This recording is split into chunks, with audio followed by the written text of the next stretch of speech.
करा देते हैं, समझे आ जाती हैं और फिर हम उनको नियंत्रण में ले लेते हैं। तो फिर इन सब चीज़ों का, न काम का, न क्रोध का, न लोभ का, न मोह का, आँख का विषय, कान का विषय, जिह्वा का, या मन का विकल्प, या बुद्धि का निश्चय, ये कोई काम नहीं करता। फिर अपनी अपनी चीजें ठीक ठीक काम करने लगती हैं। संकल्प शुद्ध होने लगता है, आंखें अच्छा देखने लगती हैं, कान अच्छा सुनने लगते हैं, वाणी अच्छा बोलती है, बुद्धि अच्छा विचार करती है, तो चिंतन होने लगता है। मानव धर्म की स्थापना ऋषियों मुनियों ने इस प्रकार से की, और जब ये स्थापना हो गई तो फौरन आध्यात्मिक धर्म में जीवात्माओं को परिणत कर दिया, बदल दिया। और वाल्मीकि भय ब्रह्म समाना, उल्टा नाम जब जग जाना, चोरी चमारी को छुड़ाया, काम क्रोध को छुड़ाया, लोभ मोह को छुड़ाया, और अहंकार। शीश दिए जो गुर मिले तो भी सस्ता जान। शीश का मतलब ये नहीं कि गर्दन काट के रख दिया जाए तो गुरु प्रसन्न हो जाएंगे, ये नहीं। वो शीश जो है वो दिखाई नहीं देता, उसको कहते हैं अहंकार। कहते हैं अगर तुमने इसको दे दिया तो तुम सस्ता समझो। शीश दिए गुर मिले तो सस्ता जान, तुम सस्ता समझो कि मैंने वो अहंकार रूपी जो शीश है उसको उतार करके रख दो, बस उसको दे दिया, तब भी तुम अपने आप को सस्ता समझो कि मुझे सस्ते में मिल गए। ये शीश, ये अहंकार का ये बड़ा भारी छत्र है काला, ये बड़े बड़े लोगों के ऊपर में चढ़ा हुआ है और यहाँ पर लगा हुआ है। ये उनके बस की बात नहीं है कि उतार दें, ये तो महापुरुष आते हैं तो इस अहंकार शीश छत्र को उतार कर अलग करते हैं, तब जाकर के दीनता आती है। और वो दीन दयाल जब भी प्रसन्न होता है जब आप में दीनता आएगी। बिना दीनता आए हुए दीन दयाल कभी प्रसन्न खुश हो ही नहीं सकते। तो अच्छा है एक एक बात आपकी समझ में तो आए, कम से कम नहीं समझ में आएगी तो क्या आप समझोगे। अब आप अपनी तरफ देखें कि मैं दिन में कितना झूठ बोलता हूँ, कितना कुदृष्टि से देखता हूँ, कितना बुरे शब्द सुनता हूँ, और फिर उसके बाद में कितना बुद्धि से अच्छा बुरा विचार करता हूँ। जब ये चीजें सब पकड़ में आ जाएगी तो फिर काम होने लगेगा। अभी तो पकड़ में कुछ भी नहीं आया और आप समझना चाहते हो कि ये क्यों आए, ये यहाँ क्यों लेटे हुए हैं, क्यों बैठे हुए हैं, चद्दर क्यों ओढ़े हुए हैं, ऐसे क्यों बैठे हुए हैं, इधर क्यों जा रहे हैं, उधर क्यों जा रहे हैं, गंगा जी के किनारे क्यों जा रहे हैं, परिक्रमा क्यों लगा रहे हैं, शिव जी की तरफ क्यों चले जा रहे हैं। आप क्या इनको समझ सकते हैं? आप कुछ अपने चीजों को संग्रह करो तो समझ में आ जाएगा। अरे लाल कागज पीला हरा नीला आंख पर लगा दो तो वही सबकी शकल दिखाई देगी। तो आपने तो नीले पीले की तो बात खत्म कर दी, काला लगा रखा है।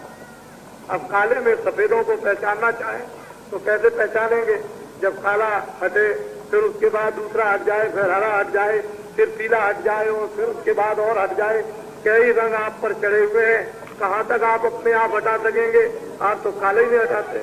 तो जो अज्ञानता था काला जो कपड़ा है वो हटाए तब तो काम बने, कुछ आपकी समझ में आए। तो इसलिए शीशे लगा रखे हैं आपने, उनसे नहीं पहचान पाते। तो ये तो प्रेमी जन है। आप देख रहे हो महीनों से यहाँ जमीन में लिटाए हुए, नीचे पुआल नहीं, बिछाने को नहीं, बालू रात को फाँकते हैं, आंख में पड़ती है, कपड़ों में पड़ती है, लेकिन फिर भी सब से मत नहीं पड़े हुए। पता नहीं, यही अगर सोच लो कि भाई क्यों पड़े हुए मट्टी में, क्या जरूरत है इनको, धूल फाँक रहे, रात को फाँक रहे, बिल्कुल एकदम और सट करके पड़े हुए जैसे चींटियां पड़ी रहती। चींटियां ऐसे पड़ी रहती है। मैं जब जाता हूँ तो बीच में पैर रखने की जगह में जब जगह नहीं मिलती है तो चींटियों, और देखिए कैसे प्रेम के साथ मिलजुल करके चींटियां भी रहती हैं। अभी हमने आपको परसों नरसों बताया था कि यहाँ पर बहुत तादाद में कुत्ते हैं। जब मैं यहाँ आया था तो उनकी अगर शकल देखता तो दया आती कि चल नहीं सकते हैं, 2-4 दिन के अंदर मर जाएंगे।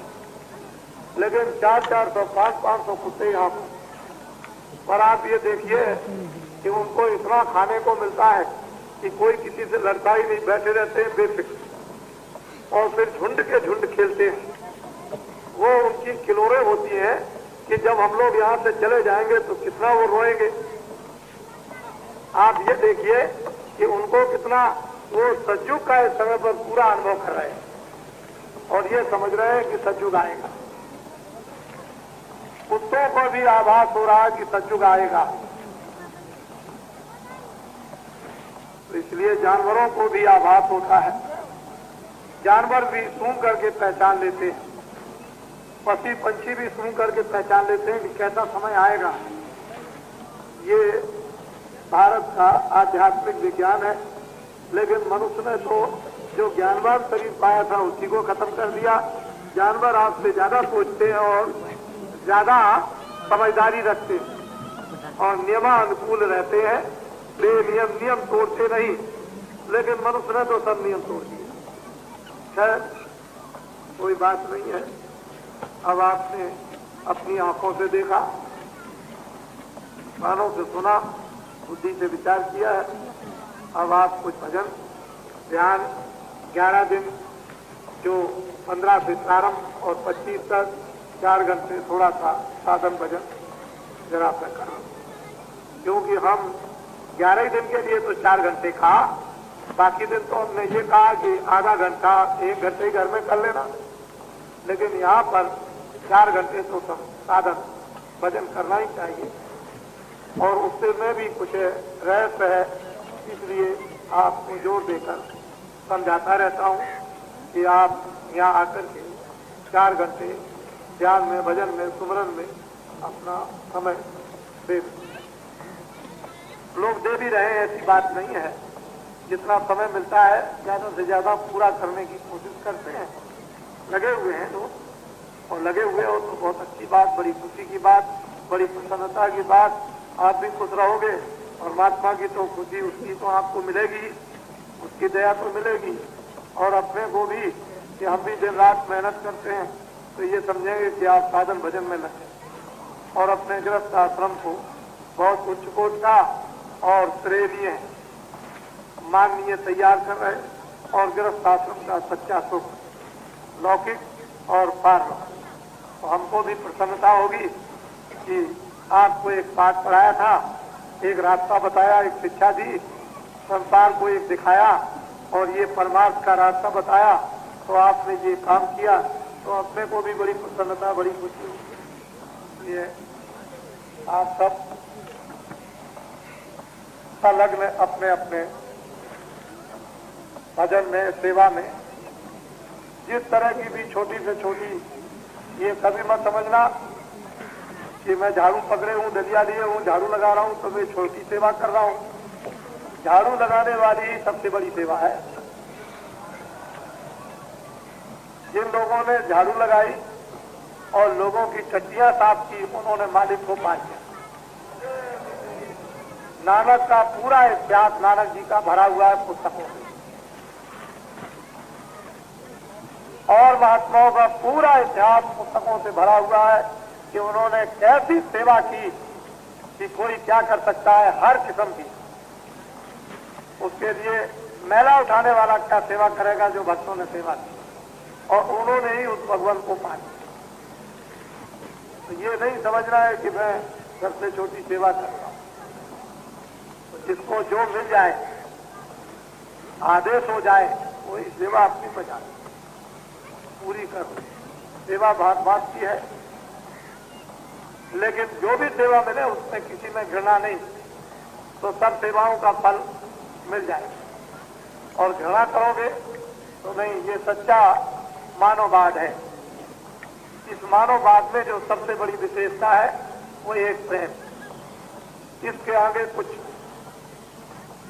एक प्रेम और इसके आगे कुछ भी नहीं। और मानववाद में अगर ये चीज भारत में इंसान और मनुष्यों के अंदर प्रभु की कृपा से उतर गई, एक प्रेम आ गया, तो सारा का सारा समूचा देश एक ऐसे परिवर्तन में चला जाएगा कि जिसकी आज तक किसी ने कल्पना ही नहीं की कि भविष्य में ऐसा भी होगा।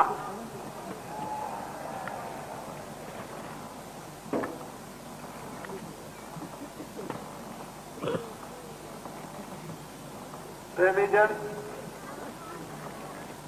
दूर दूर से बहुत संख्या में लोग अभी आपने संख्या आने वालों की क्या देखी, तो अभी आपको सामने दिखाई दे जाएगी। जरा और 2-1 दिन गुजरने दीजिए तो मालूम हो जाएगा कितने चले गए अपने अपने घरों पर, और फिर उनको कितनों को भेजने और कितने आएंगे ये अंदाजे से बाहर।